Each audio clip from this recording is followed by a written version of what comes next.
Dolphins center Mike Pouncey has said he believes he doesn't need to undergo psychological testing. Pouncey was one of the 3 players cited for the bullying of former teammate Jonathan Martin. I'm Antonieta Collins with your ESPN headline. For more on this, we are joined by James Walker, who covers the Dolphins for ESPN. James, one requirement the league is asking of Pouncey is to see a medical professional for psychological testing before he returns to the field. Are you surprised by Pouncey's remarks?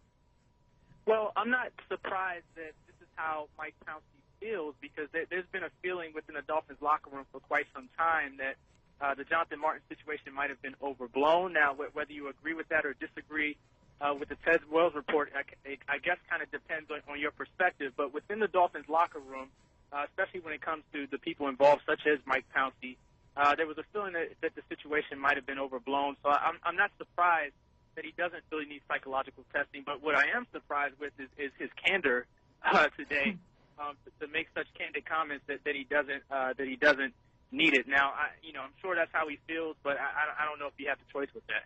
Will he end up having to do the testing, and if not, what will the consequences be?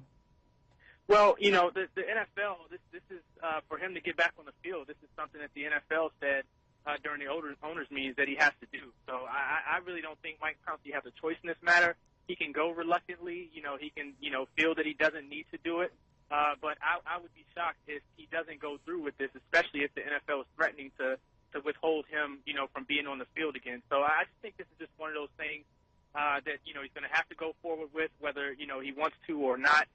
This is just one of the protocols for him to sort of work his way back on the field after being cited in the Ted Wells report. So I really think that's probably how it's going to play out. James, Pouncey also said he's not here to be a distraction for the team, but he continues to make headlines for the wrong reasons. How long do you think the Dolphins will continue to be patient with Pouncey?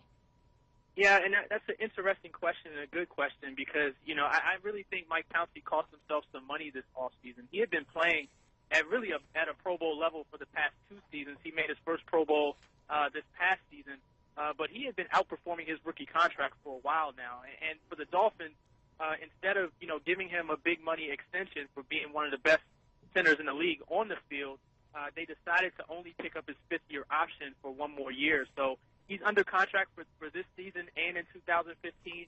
And I think for the Dolphins, the thought process behind that was to give him, 2 more seasons to really see if he can mature and become the mature leader that they want him to be. That hasn't been the case yet.